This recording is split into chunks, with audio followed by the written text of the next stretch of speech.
the time, so you could theoretically stream what you're doing and interact with the people watching your stream. Yeah, that's what I thought it was. All right, look, it says it started, so you can take us away, Gregory. All right. Well, I know most everybody. There's a few new people for me. My name is Greg, and before we get started, I just want to say that my screen is small enough that there's enough people on here. I can't see everybody at once. So if anybody wants to speak when there's a pause, go right ahead. If you raise a hand or something like I do sometimes, I may not see it if you're on the other screen. So that's one thing. I don't want anybody to think that I'm not seeing you or ignoring you. This week we're talking about the chapter on faith in Napoleon Hill's book, Think and Grow Rich. It's about the visualization of and belief in the attainment of a desire. And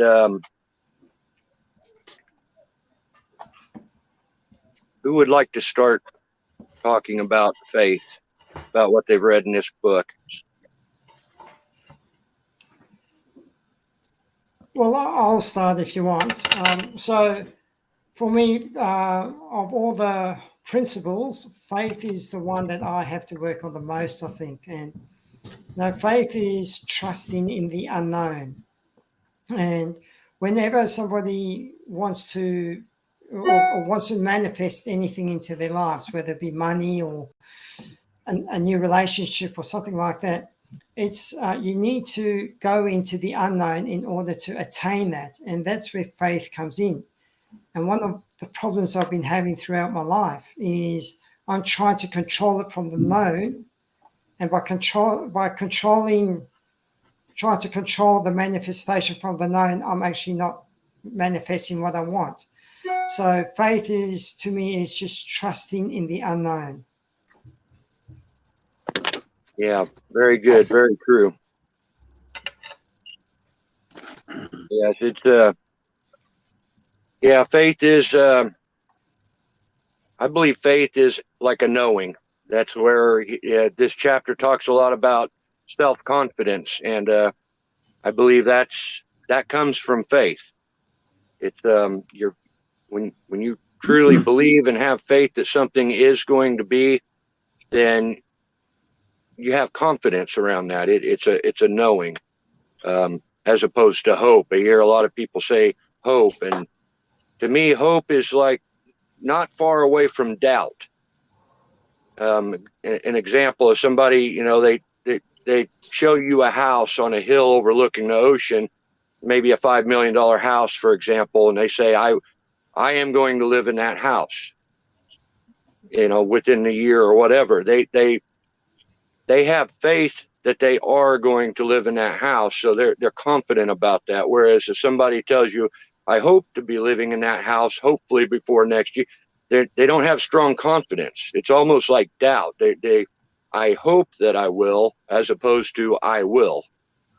And I think faith is, I was telling Paul earlier, faith is a topic where I could talk for hours and hours. It is, it's like the substance that holds all these principles together, all our higher faculties that we use to bring into our life, either positive or negative, either a strong faith or a lack of faith is what creates everything that we live around. So faith is one of the big things that you basically can do nothing without faith. It says here in the book, he says that faith blended with a vibration of thought.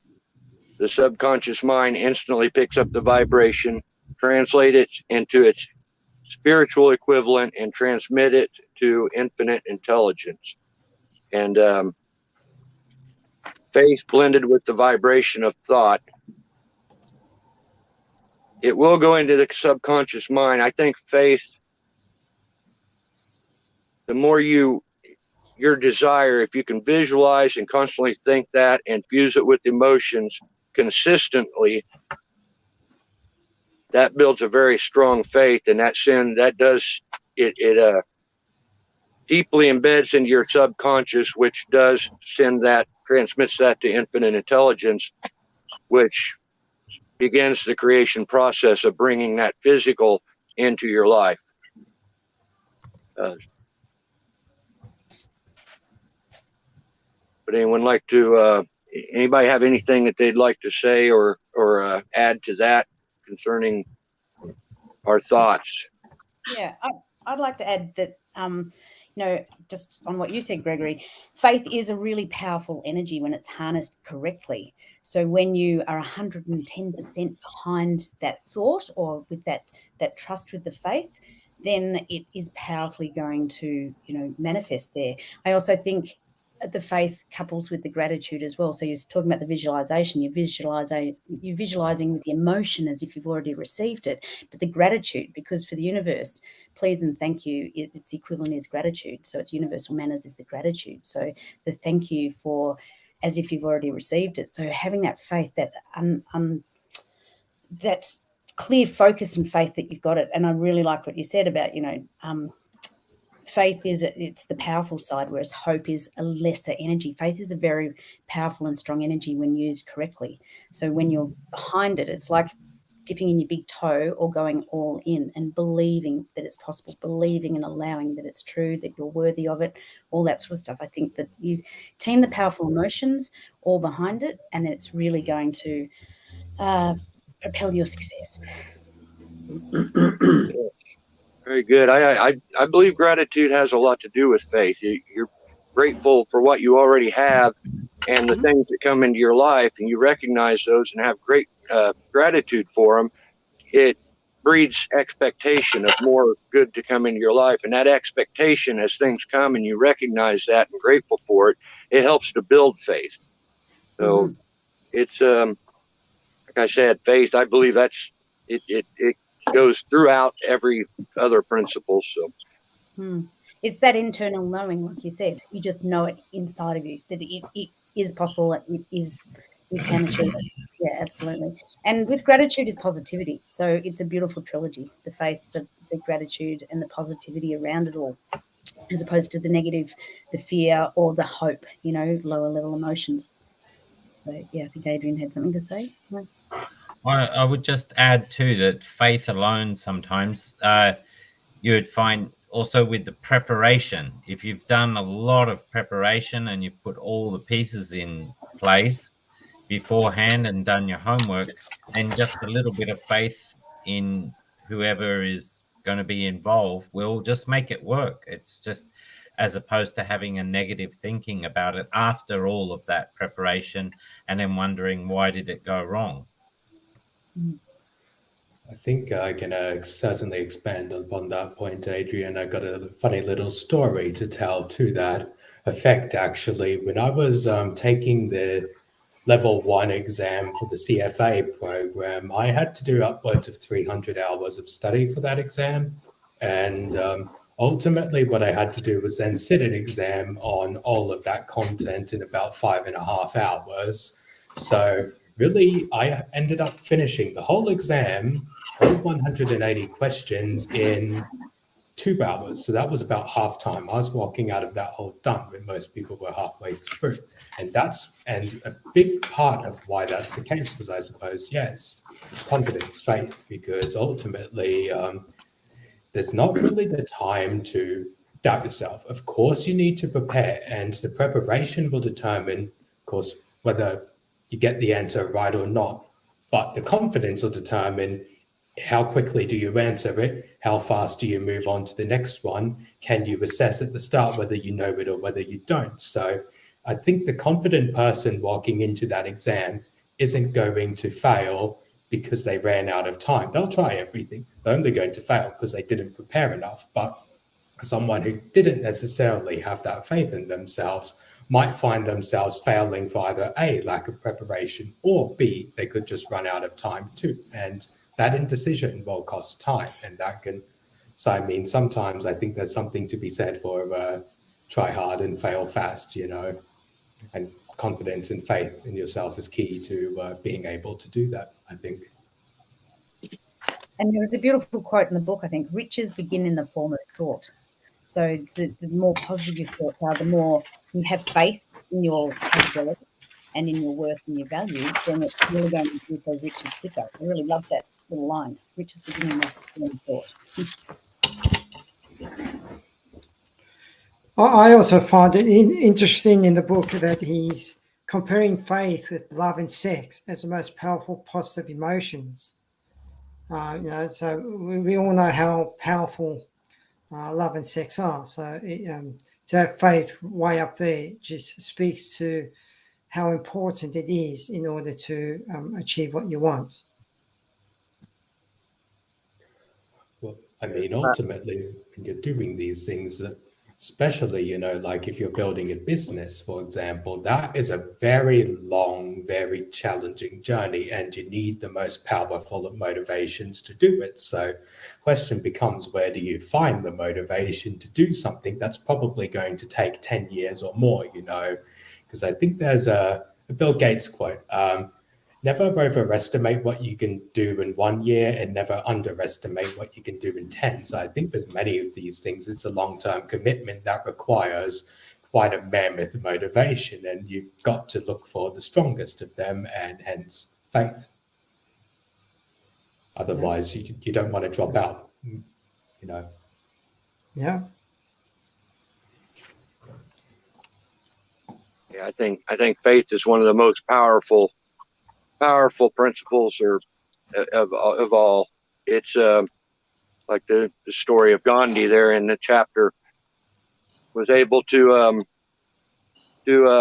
put his faith into over 2 million people, and that's amazing. That's speaks a lot for the power of faith. I kind of made a note here.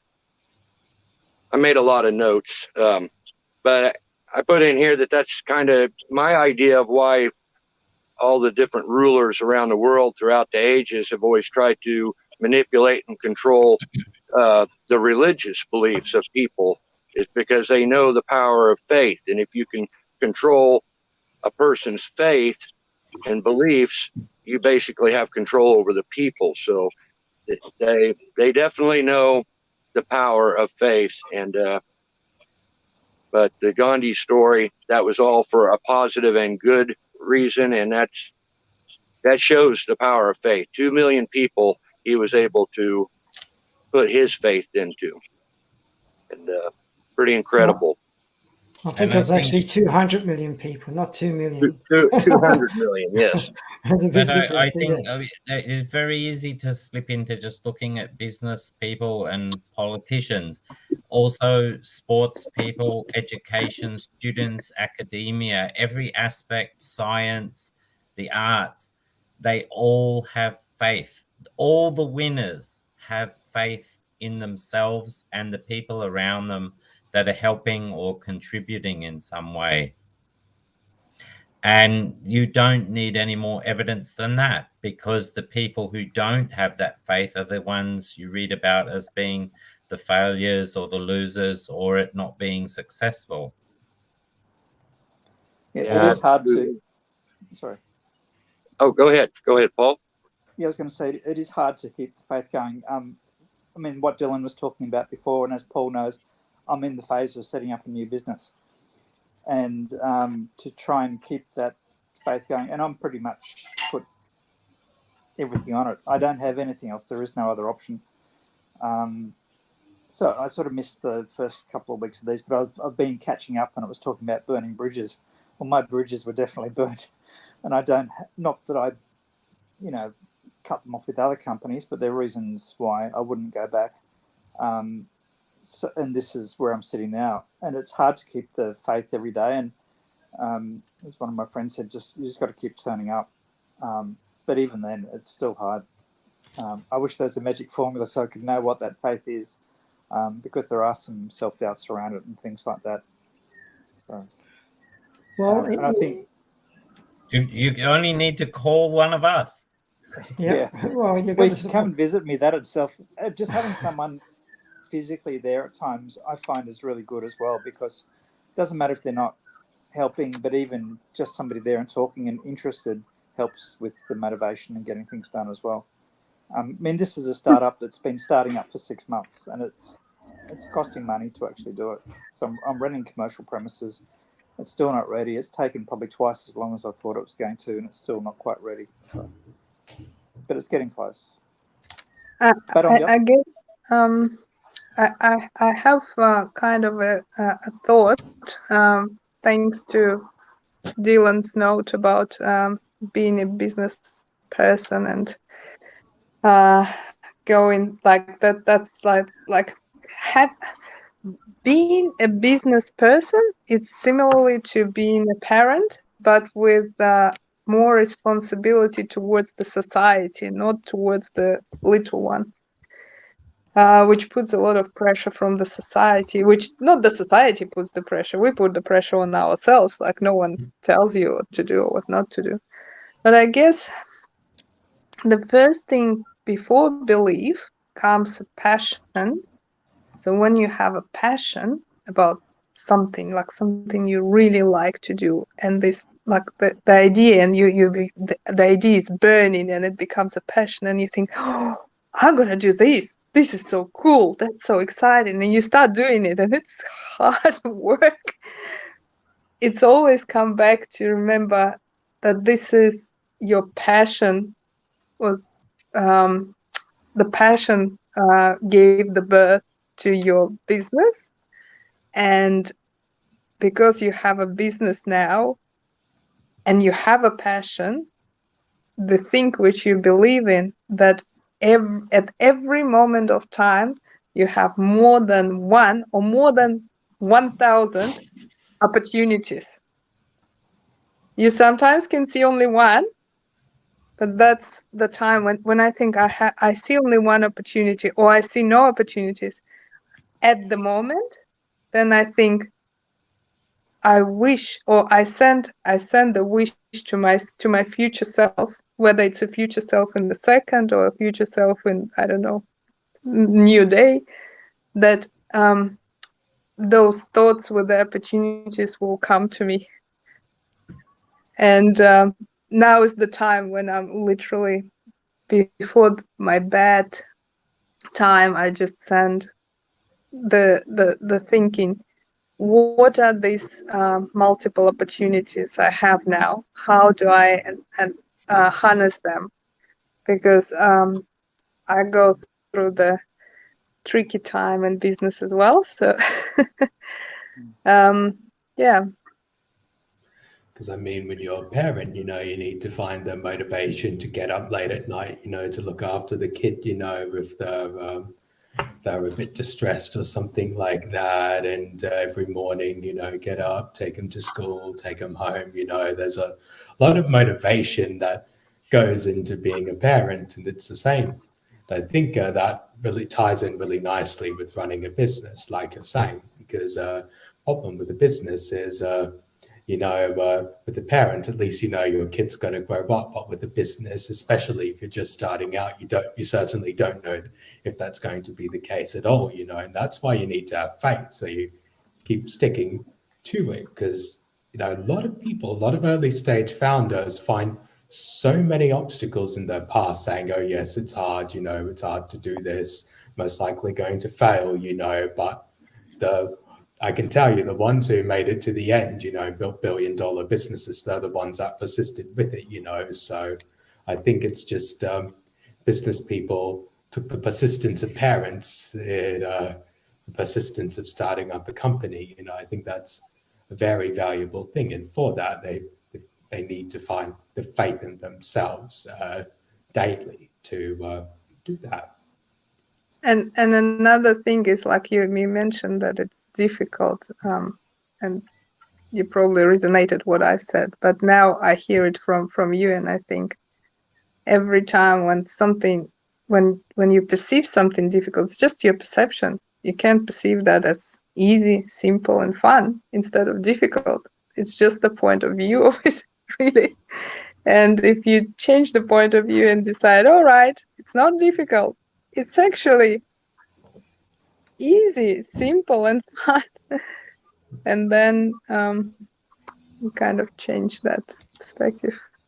And also a dilemma entrepreneurs have is that sometimes your faith in yourself is very, very high, but your faith as a parent of your children or your employees or your clients or your staff or whatever drops dramatically, and there's a mismatch, and you feel alone. You feel miles away from these people because they're just not doing anything or on your level, or it's not going right. And people lose faith in humanity very often because of the news and media. But actually, it is a great time to be a human being at the moment. In Australia, it would be, I said earlier this year, when we over 51% of our population is born overseas or from parents that were born overseas. It is a great time to be a brown woman in a wheelchair in Australia, because we're supporting people with disabilities, people from minorities, and women so strongly here, that and people are inventing new solutions for everything, and technology, and also human movements. People are making choices en masse to not follow things that are going to cause pain to other people. They're going to cause pleasure. So sometimes it's easy to forget all of that when something goes wrong with us, and our faith in those people is high, but our faith in ourselves is low. And then other times where we're very highly motivated and confident and prepared, and the others around us are not.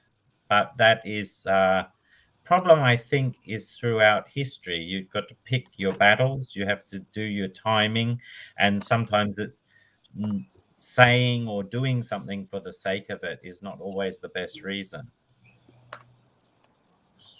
I think for me it was as well the transition of being really confident in the job I was doing and so passionate about it because I've done it for so long, and you feel so confident because you're the expert and you just do it. But then transitioning into like entrepreneurship, and all of a sudden thinking you don't know anything what you're doing, and not having that faith and belief in yourself, and thinking as well that others don't believe you because it was actually a question Paul asked me the other day. He said, "How long have you been doing this?" And I said, "All my life." Because I've been working on myself my whole life, and I am the business. And then I actually laughed at myself. I was like, well, yeah, why is there not more confidence in everybody? We can sell other people's products. We can work for somebody else. We can run a really successful business for somebody else, what I did, and have thousands of staff and make millions for others. No problems there. But then I started for myself, and I dropped completely with my faith and my confidence because I was also confused, and I needed to find that clarity first, what it looked like for me to be that entrepreneur and be myself and actually sell myself in a really beautiful way, and actually having that confidence to do so. And I think it's having then that faith and belief in yourself. And I actually had to remind myself again what I used to say when, you know, how you fill out those paperwork, especially in the past, and they ask, what religion do you have? And I never completed that because I didn't have a religion. And I always said, I believe in myself. I don't believe in God. I believe in myself. Why did I stop saying that? I stopped saying that, and I started again because why not? That's all we can do. We need to have that clarity and not that confusion anymore of who you are and what you stand for and what you're passionate about. And that will show through to your confidence and truly believing in yourself. And I don't really care what other people think, if they believe in me or not. There's lots of people who don't, and there's a lot of people who do. As long as I believe in myself, that's still the best religion I can have for myself. And having that faith in yourself then builds on that confidence, what was described in the book as well, with the steps of confidence. And when you step in that confidence again and you feel that real strong woman inside of me again, and not just from the outside, but actually from the inside. Because a lot of people always said, oh, you're such a strong businesswoman and you do this and you get all this stuff done. but deep inside of me, I was crumbling down, and I was not that strong woman what I'm projecting to be. But actually finding the faith within yourself that makes you strong from the inside, and that will come out from the outside. And it might be in a completely different way than it used to be when I had my job as the masculine, strong woman. It's now the more softer, feminine woman. And both is fine because you need to have that balance. And I went a bit too much to the feminine side. I was like, no, I actually strive and thrive in my masculine as well, but it needs to be in balance. And that's when you have that full confidence in yourself. But faith was always a very religious word to me. But I am the religion to myself. I'm my own religion. So, yeah. I think that's a I very used to good. think. Oh, go ahead. Go ahead. Go ahead. I was only going to say I was the same in my 20s. I thought faith was very closely tied to religion until, believe it or not, an Irish Catholic told me it's not. Not all humans need religion, but they all do need faith. They need faith in something to get them out of the bed in the morning and making tomorrow better. Yeah. Absolutely. Yeah. I've always believed faith was beyond religion myself. And I think that's a very good point about faith in yourself, believing in yourself. There are so many people that they hear you believe in yourself and you have a big idea and they immediately want to shut you down. It's like something is wrong with looking at yourself in such a high manner, and it's not. It's just one of those negative things that come out of society. And but faith in yourself, I kind of think that's like the biggest takeaway from this chapter really is to believe in yourself. If you don't believe in yourself, you have to believe in yourself really to believe and have faith in your idea that you're actually going to accomplish anything. But if you don't believe in yourself, you're not going to get anywhere with your big idea and or your dream. So I kind of think that's like probably the strongest takeaway that I get from that chapter is faith in yourself. And moving on in the book, he's got a portion about developing faith. And he said faith is a state of mind which may be induced or created by affirmation or repeated instructions to the subconscious mind through the principle of autosuggestion. I underlined created and repeated instructions because repeated messages, which is autosuggestion, those are what forms the beliefs or also programs in your subconscious mind that control everything in your life. So I can't recall who said this or where I heard this, but there was a story about if there was a movie that you would like to see and you go to it, but you get there late, you walk in and you see the end, the happy ending at the end, how everything worked out. You still want to see the movie, so you go to see it again and you watch the whole movie. People may be crying or at the edge of their seat, fearful moments or whatever going on in the movie, but you're relaxed and confident because you have seen the end picture. You already know how it's going to end. So if you can, your goal, your dream, your vision, your desire, if you can picture that in your mind as vividly as possible with all the senses, smell. I'm good at adding smells and feelings and everything into my imagination. And the more you focus on that and replay it, I know someone that wanting a particular house that they think they'll never get, and I was talking to them.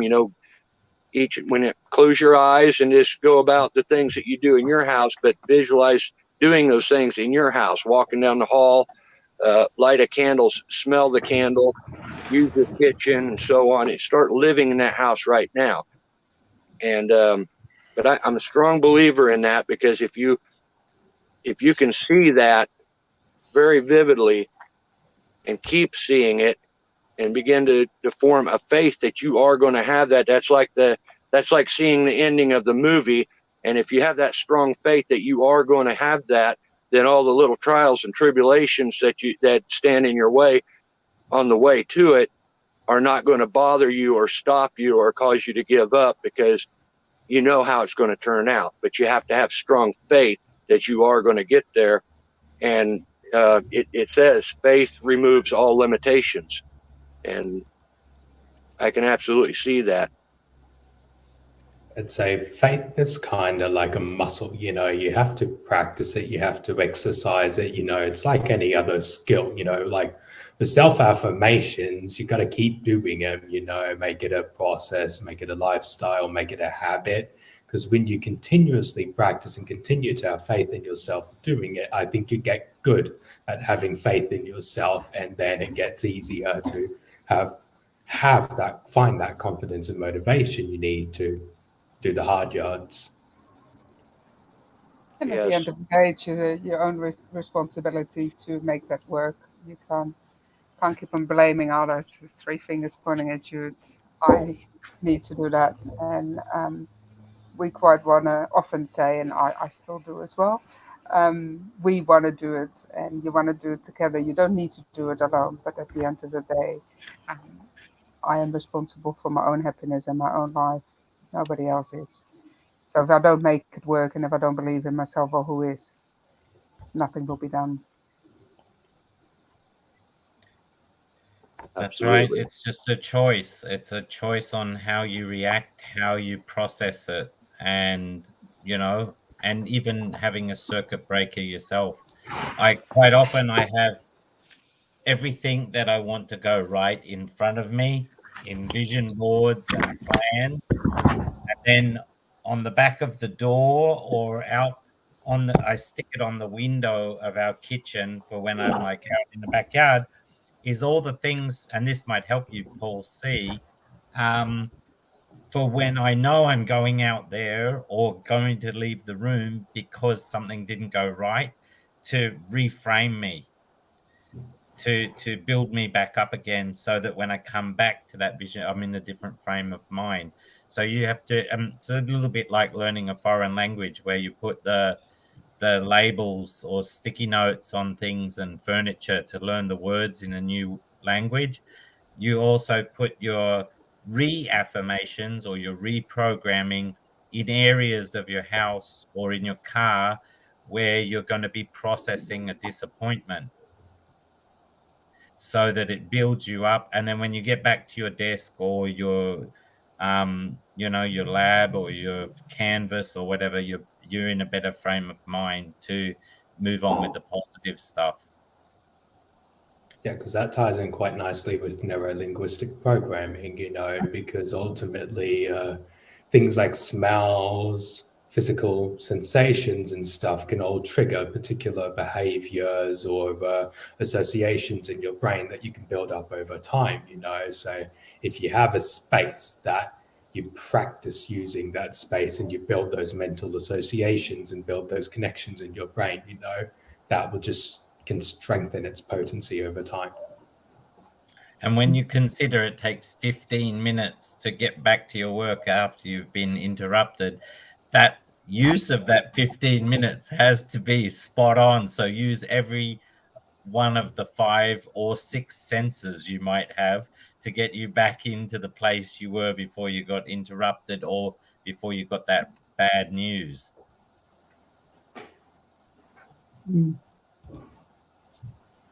I was going to say, back on Gregory's point about the self-confidence. Oh, no, I think it was self-confidence. Yeah. My notes at the beginning were just, you have to do the work on yourself before you can even really fully get behind having the faith or anything about your business. You have to clear up all the dead wood, all of your old issues with self-worth, self-value, self-confidence, self-belief, self-doubt. You've got to get rid of that shit, because it's always going to hold you back, and it's going to shackle you back with your success. So to step powerfully into the faith, you have to have cleared all that stuff out of the way first, because you're doing it the wrong way around. Otherwise, you just won't make it forward. You'll do 1 step forward and 3 steps back. So do the work on yourself first, because as Nicolette was saying, it's on the inside to then get on the outside, be successful. But it's all within you. And it's, as we all said before, it's all about choice. But, you know, as Anna brought up, the passion, you have to have that fire in your belly. You have to have that spark that drives you, motivates you, gets you out of bed every day. Then staying persistent, because that's how it breeds success, just staying continuously on the track in your lane, and then staying positive, having your perception around things. Yeah, we can be knocked down and see it in a negative way or a positive way. So, you know, sticking with those P words, but really clear the shit out of your old backyard first, and then get on your track and off you go, and just stay focused and stay with that passion and persistence, and stay with a positive perception. And I think that's really going to fuel you with your faith and keep you lifted, and hanging around like-minded people like this group, right? So you start That's to right. struggle, Yeah. get up. To us, have you? You listen to That's Paul what I and said to Paul on the weekend too. Is that if you're you know, if it's, I mean, it is fairly true, who you become like the 5 people you spend the most time with, and quite often that's our families and our kids, is that 5 people. So us being here the last 3 weeks, it's just been like 6 of us together. So we were the 5 of each other's company that we were spending the most time with on this session. And that builds everything that they said in this chapter. Having the 80 steel magnets in that room for that presentation is only a step away for us when we now have 9 people in this room. Can I ask? Someone's dropped off. Can I ask you guys and girls to share when you're down? Just remember the moment when not necessarily everything went in the unexpected way, but I don't know, your faith in something what you've been doing was shaken for whatever reason. What are the actual steps each of you actually do to bring yourself back on track? What really works and what maybe doesn't work? You can share as well. Because it's like it's something what you need to recognize. Okay, recognition. Like I'm good with recognition. I'm like, when I recognize something, I was like, oh, no. My belief at the moment isn't in the wrong vibrating level. I need to do something about that. So what is that you do that brings you back? If anyone wants to share. I'll share. It'll save me typing it. I was just going to write 3 things. First thing I do is go out and touch soil and make sure I'm grounded. Make sure I don't have too much static, everything built up. I touch the ground, and then I try to have a walk as close to nature as I can. Doesn't matter if it's around the suburb and I touch the trees, or if I have to go into countryside or something like that, but get in nature. And the third one, water therapy. Go for a swim, go for a shower, touch water, be close to moving water and get those ions, and then do everything else that you've learned from whatever guru, whatever book, or whatever life experience you have.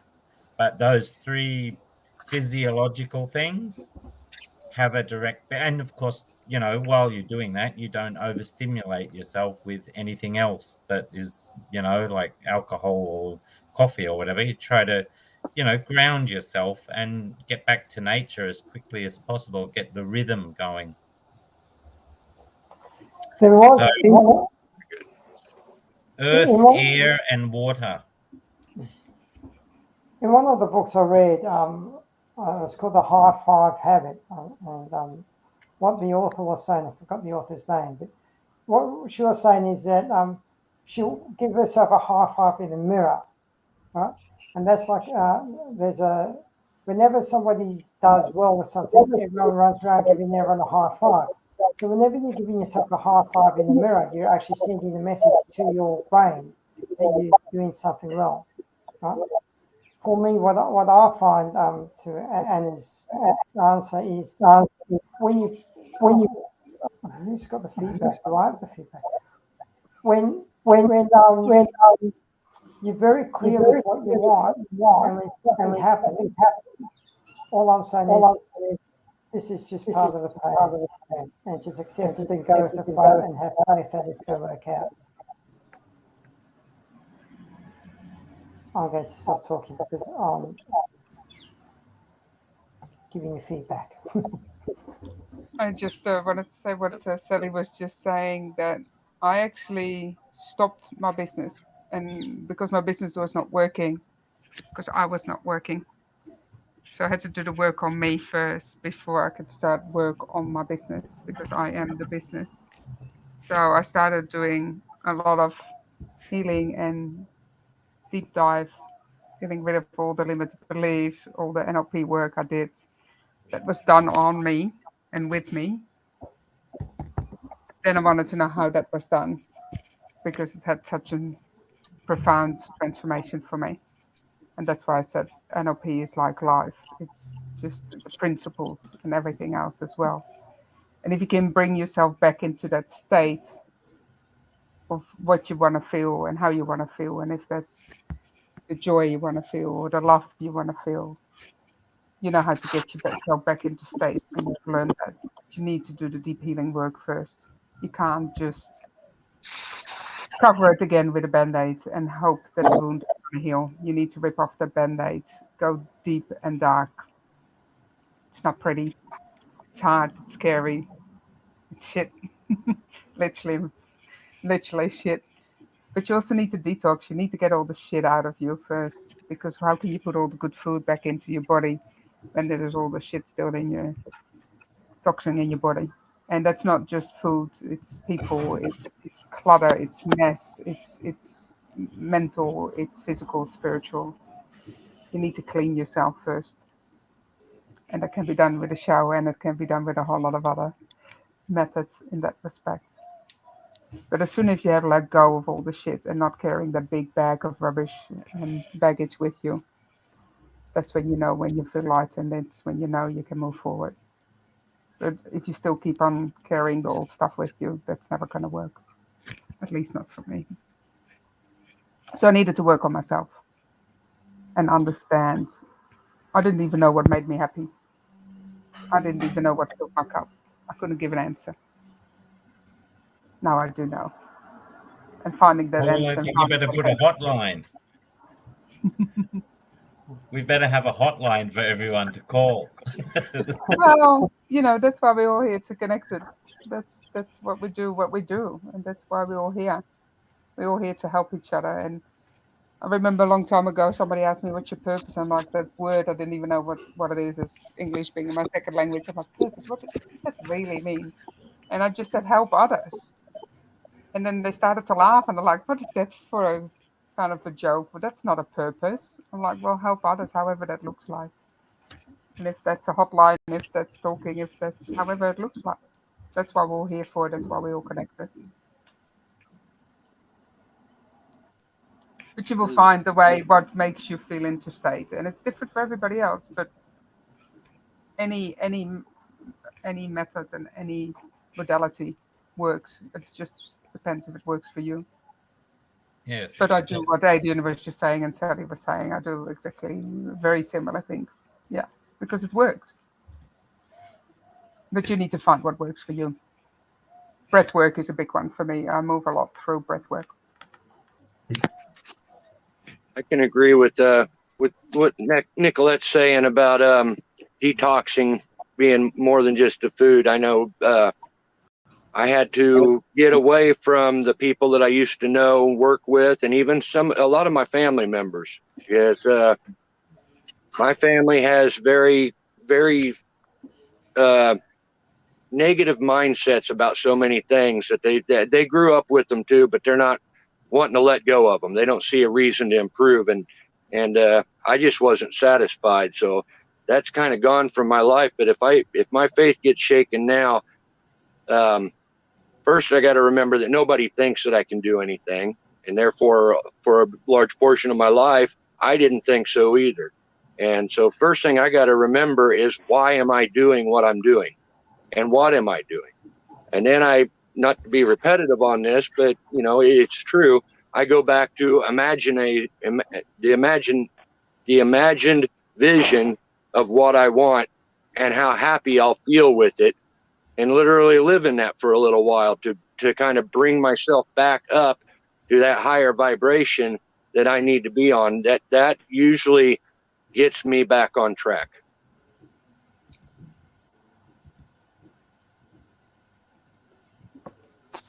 That's awesome, Gregory. Thank you.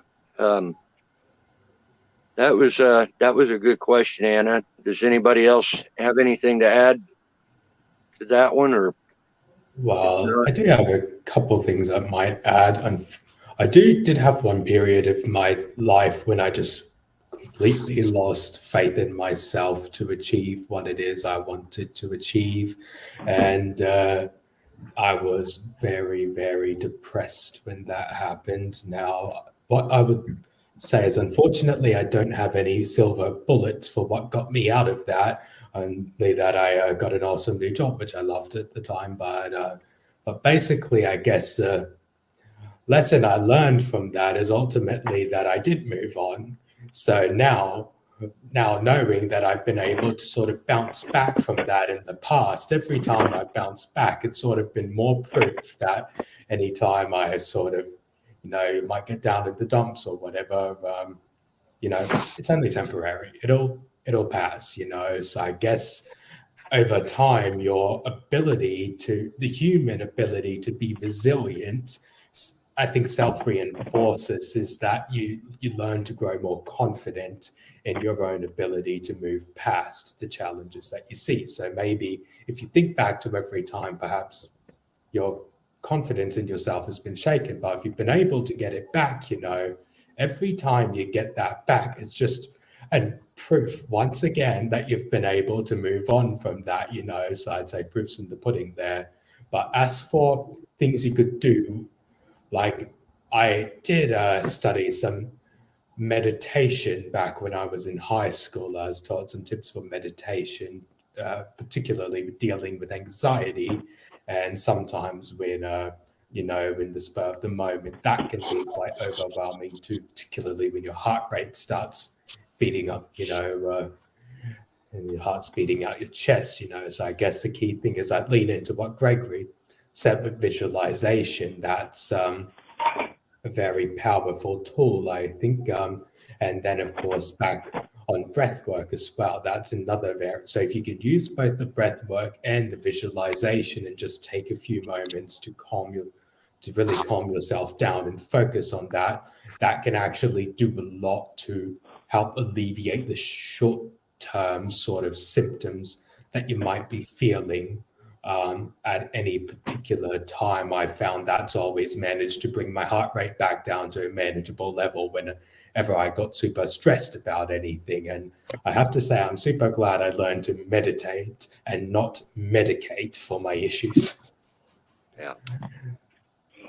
And there's a lot of different ways for different people that would help to restore your faith and get you back, pull you back up again. But you mentioned earlier about triggers, and if you can recognize what's triggering, pulling you down, and eliminate that would help a lot too. But you can't always. I know there's times when I've wondered why my mood was dropping, because I could feel it, and I would think about that, and I'd realize it might be the temperature and the breeze and a certain smell. All of those particular individual items coming together at once will remind me of a time in the past where I was somewhere doing something, maybe even as a kid. Sometimes I can find out where this is coming from. Sometimes I can't. And for the times that you can't, I think that's a good thing. That I'm glad Anna asked that, because that's a good point. Finding the ways to bring yourself back and restore your faith and get you back on track, because you may not always be able to pinpoint what it is that's pulling you down, what's triggering it. But if you can, eliminating that would be a great help as well. I also think that I think we've already covered it in an earlier stage of the book. I think he says that it's in your darkest hour when you meet your other self, and it's when you meet your other self that you get that big breakthrough as well. So sometimes you have to go down into that depth of You're getting a lot of feedback from somebody. I don't know about everybody else. I can barely make out what you're saying right now, Paul. I'm not sure where the feedback's What I'll coming do is from. I'll see if I can just mute everybody and then unmute myself. Like a radio.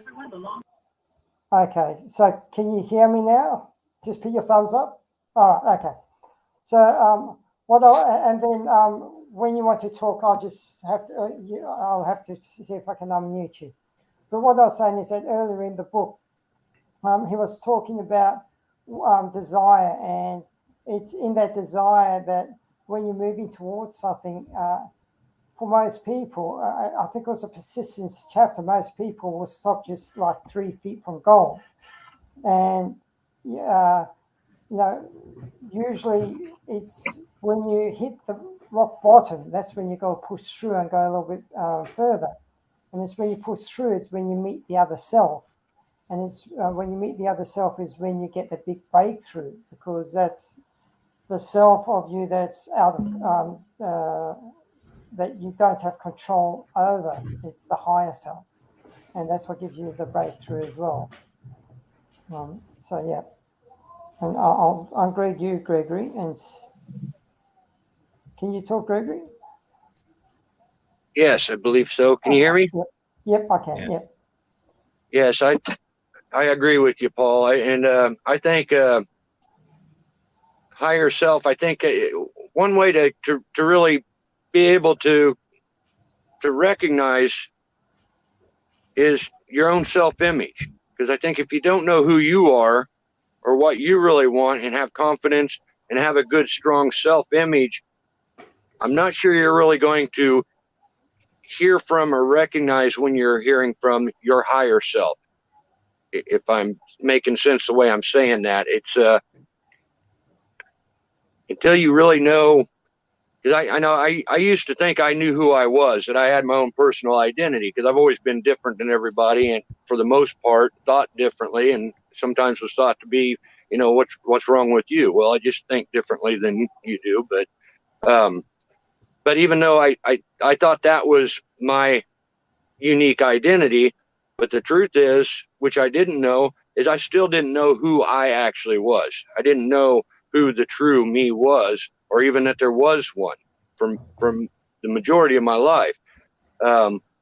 Once I found out what I wanted and what I wanted to be, I still needed to come to full realization that that is who I am and what I am. And that's when I began to really actually hear that inner voice, that higher self, that is the one that takes you to those higher levels. Because the other self, all your programming and your beliefs that we probably have all grown up with, many of which we had to replace, that's where I was living. But now I can hear from my higher self, because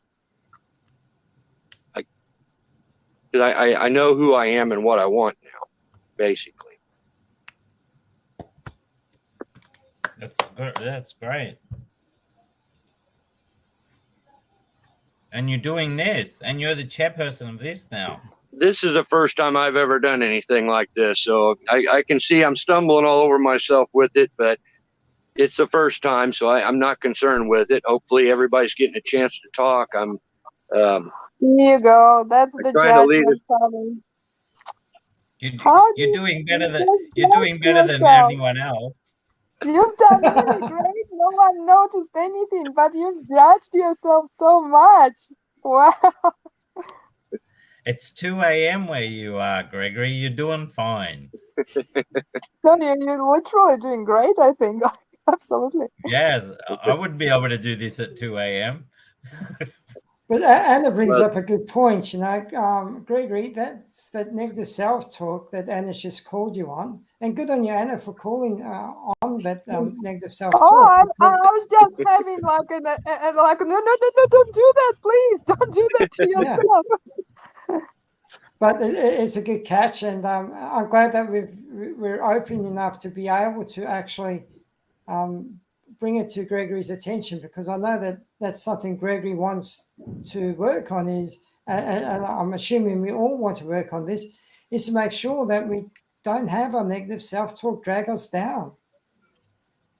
Yes, because that can happen without even realizing it. I catch myself with it a lot of times also. It's very subtle. It can creep in very easily. Gregory, you wouldn't be human if it didn't. Right. I think everybody that is human has to deal with that. I think it's also on the special times, like when you're on the spotlight, you might say something what you wouldn't usually say yourself if you are in the team. Like if you put it like if anyone put you now on the stage and you start talking, you start overthinking. What are you actually saying? What comes out of your mouth? Yes. Whether now we just chat, we just don't care whatever we say. Exactly. Yes. Well, thank you all for that. I'm trying to keep us moving through some of the bigger points that I think was covered in the chapter. It goes on to talk about how we become what we think about. All right. I think that's just my notation, but he said, thoughts which are mixed with any of the feelings of emotions constitute a magnetic force which attracts from the vibrations of the ether other similar or related thoughts. And that is true. I think that's a lot of the faith. Once your subconscious believes your vision, your desire, and you've put it in enough that it embeds in the subconscious, I believe it's connected. Your memory, everything that you've ever heard, said, read, or experienced in life, even though we may not be able to pull that to the surface whenever we want, but all that stuff is stored inside. And when your subconscious mind believes something is your new reality, it can draw, and it'll draw things from way back in the past, or also from the infinite intelligence. And that's why when you have a strong faith and desire and you're heading towards something, all these new ideas and opportunities start to come in, because it's attracting to you what your dominant thoughts are, especially once it actually gets into your subconscious, as that's your new reality. It really starts to pull things in.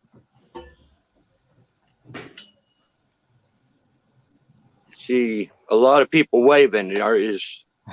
Sally was just saying goodbye to us because she has to go. So Oh, we're waving okay. goodbye to Sally. Does anybody want to add to that, what your take is on that, about thoughts and how they will attract related thoughts? Yeah. You go, Paul. I'll just quickly say it's like you magnetize yourself, and then like attracts like.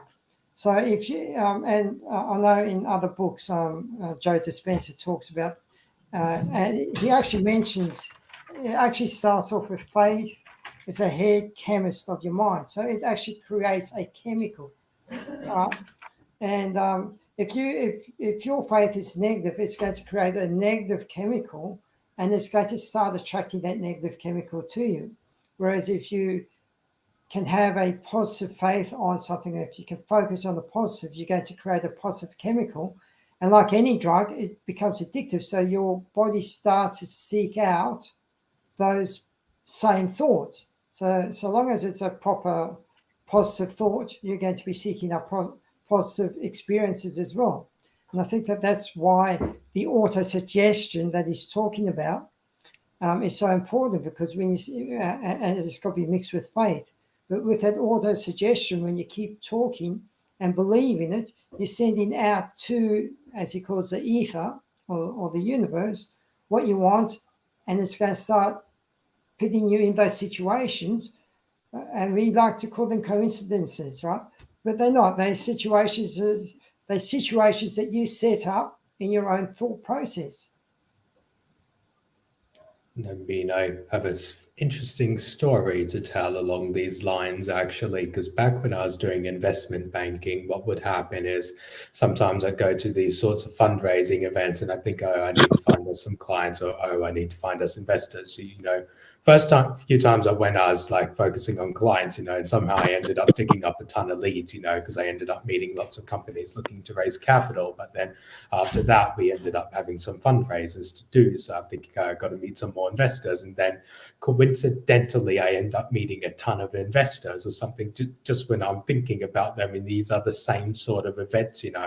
I find it hard to believe the mix of people would be different, but I had a little hypothesis on that, actually, which is a confirmation bias. We tend to find what we're looking for. So oftentimes when we're doing stuff, we sort through a ton of information, in life, and our brains making decisions about this all the time. And I think what I would say is when we sort through opportunities to look for people to speak to, things to do, and we're focusing on one particular thing, we tend to find what we're looking for out of that. You know what I'm saying? Yes. I wanted to say something, and I just wanted to express my huge gratitude to all of you guys. When I've just today, before joining the meeting, I was bottoming my level of self-esteem to the point that I thought nothing and never again, and that's it, and I'm done with everything. And say on 10th minute or whatever after the meeting, because I was trying to solve a puzzle in my head and I couldn't see how, because I couldn't accept the truth. And during our conversation, I just found my peace. So thank you to you all. Well done. That's great. Yeah, that's why I come to things like this, because you're never going to get this quality of people just from your neighborhood or your office. That's fantastic.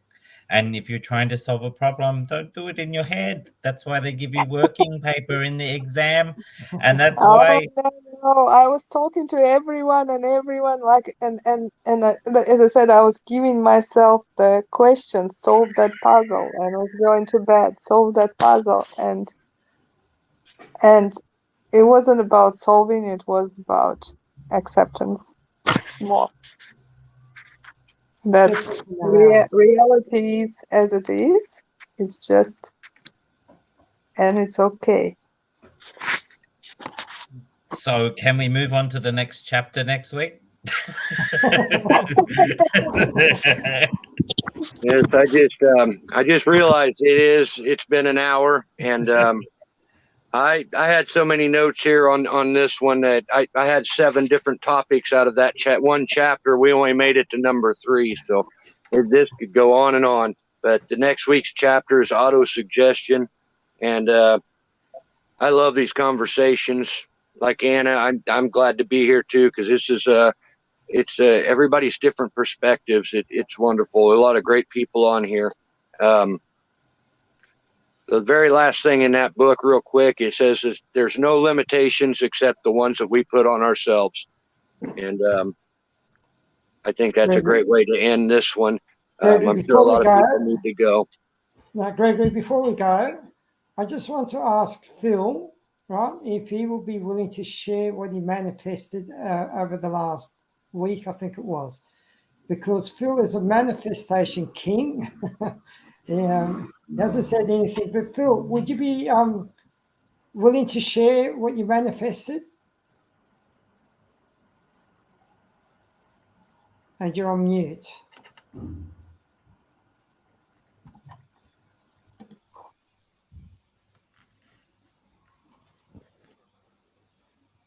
You're still on mute. Let's see if I can unmute you.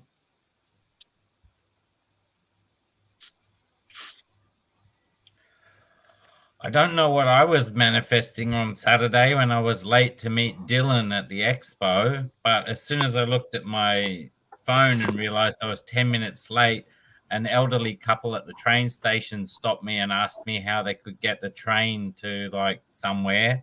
And then I kept walking, and then I actually found a ring in a sofa at a restaurant in between. And on the way back home at the same train station, a woman fell down in front of me and I had to pick her up. So I was manifesting like chaos on Saturday.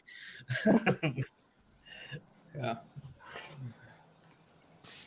I got You were a helping hand to everybody. Yeah, I don't know if Phil can unmute himself.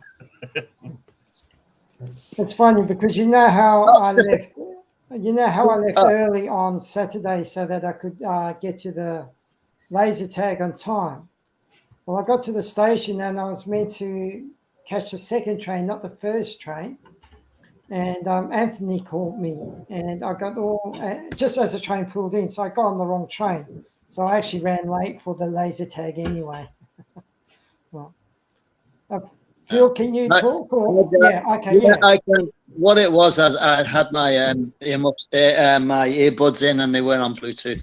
So my little story was, I've recently moved into this house that I've told you guys about, and prior to the unit that I was living in, the guy, who was a friend of mine, said to me, he said, when I first moved in, he said, look, he says, there's heaps of furniture in there. If you give me $600, you can have it all. I said, no worries. So when I eventually came to moving out, and I'd moved out the property, he then rang me about a week later, and well, he didn't ring me. He was very abusive on it with abusive text, saying that I owed him money for a rug that I assumed was part and parcel of the purchase. But he then said to me, oh, I only lent you the rug. And he said, where is it? And I said, well, to be quite honest, it was that old and tatty. I've thrown it out. And then I got a tirade of abuse from him, saying his wife was disgusted at me, and I owed him the cost of a brand new rug, which was $300. So I got a bit wound up about the whole thing, and I thought, no, I think I'm going to be at one with the universe. I'm going to pay this guy. So I paid him the money, and I sent him a little note and said, look, I got really confused with the whole situation, but I hope we're still friends. Never got a reply. About a week later, the chap whose house I've moved into, he said to me, he said, hey, Phil, he said, that's rug in the place where you're at now, downstairs, he says, he said, it's old and tatty. He said, would you like a new one? And I went, what do you mean, Michael? And he goes, he manages a very exclusive apartment block on Sydney Harbour where millionaires live. And he said, one of the ladies bought a designer rug. It's 4 meters square. He said she didn't like it because of the colour. And she said, he said, you could have it. She just said, I'll give it to this guy. To cut a long story short, I'm sitting on a brand new designer rug. So it's the universe has come back to me and thanked me for being the right guy and just, giving the guy the money and saying, you take it. So yeah, things are happening for me. And Paul said to me, sometimes I can't believe, because when I rang him, I said, oh, you won't believe what's happened. And he goes, what? He says, you're not going on to the moon with Elon Musk, are you? And I thought, no, that's next week. But things are happening with me. So yeah, and I was really negative, but I'm getting positive as the days go by. I had a really bad Christmas because my mother passed away last year. So I just fell off the perch a bit, but now I'm back on track. So things are good, guys. So as I say, it's the universe is certainly looking after me at the moment. So all things are good. And I wish you all happens to every one of you guys. So that's my Thank you. Beautiful, Phil. Thanks, guys. I love hearing the stories about you, Phil. Great things are happening. It's amazing. Gregory, things are definitely happening to me, and I don't know. It's a bit of a whirlwind at the moment, but I don't know why it's happening, but it is happening. Things are going good. So, yeah. So I just hope it instills everybody else has the same twist of fortune or luck then, or whatever you call it, but things are good. I like to think he's your financial advisor. Well, I've got to talk to you later on about that, because some of the dodgy deals you've done put me on. Nah, all good, There we guys. go. You just cut off the universal flow. Have a great start to your trip tomorrow, Paul. Oh, thank you. Yes. Thank you. I hope it's fun. Lots of fun. Don't worry about us. Well, We'll still work out how to do it. Yeah, well, you're in charge of the muting and unmuting. And Gregory, I think you did a great job tonight. So thank you for taking over. Thank you, Thank Paul. you. Great job. Thank you, everybody. Cheers. Thank you. Good night. Have an Good night, amazing week. guys. Good night. See you all next week. Bye. Bye. Cheerio. Have a Bye-bye. great